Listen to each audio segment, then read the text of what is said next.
Hi friends, let's see if there is some obvious reason why this is true. Let us take some examples. 3 divided by 8, that is equal to 3 divided by 2 power 8, that is 3 into 5 power 3 divided by 2 power 3 into 5 power 3, that is equal to 375 divided by 10 power 3. This can be written as 0.375. Let us take another example. 13 divided by 125, that is equal to 18 divided by 5 power 3 into 2. That can be written as 13 into 2 power 3 divided by 2 power 4 into 5 power 3. That can be written as 104 divided by 10 power 3. That is equal to 0.104. So, the examples show us how we can convert a rational number of the form p divided by q, where q is of the form 2 power n into 5 power m, to an equivalent rational number of the form a divided by b, where b is the power of 10. Therefore, the decimal expansion of such a rational number terminates. Let us write down our result formally.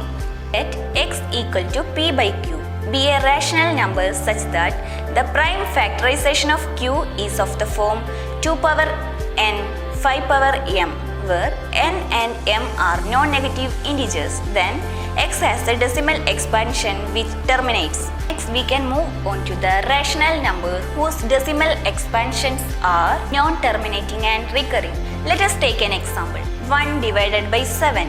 When we divide 7 by 1, we get the remainders 3, 2, 6, 4, 5, 1, 3, 2, 6, 4, 5, 1. Therefore, we know that 1 divided by 7 will not have a terminating decimal expansion. Here, remainder will start repeating after a certain stage. So, the block of digit 1, 4, 2, 8, 5, 7 repeating in the quotient of 1 divided by 7. In this chapter, you have studied the following points. Euclid's division lemma. Given positive integers a and b, there exist whole number q and r satisfying a is equal to bq plus r, where 0 less than or equal to r less than b. Next one, Euclid's division algorithm.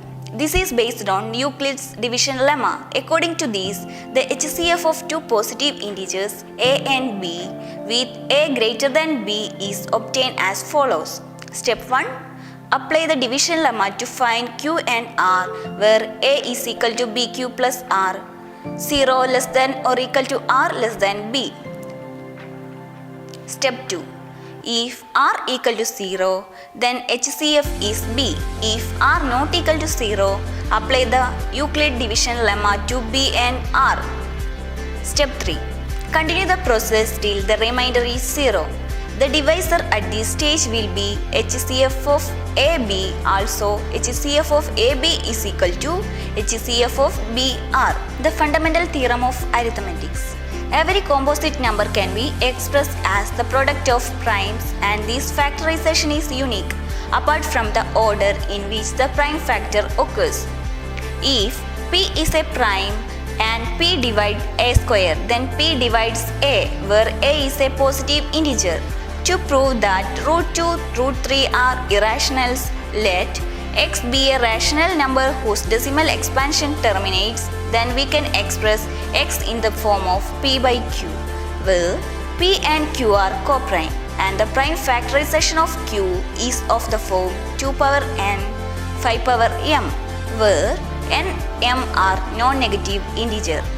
Let x equal to p by q be a rational number such that the prime factorization of q is of the form 2 power n 5 power m, where n and m are non-negative integers.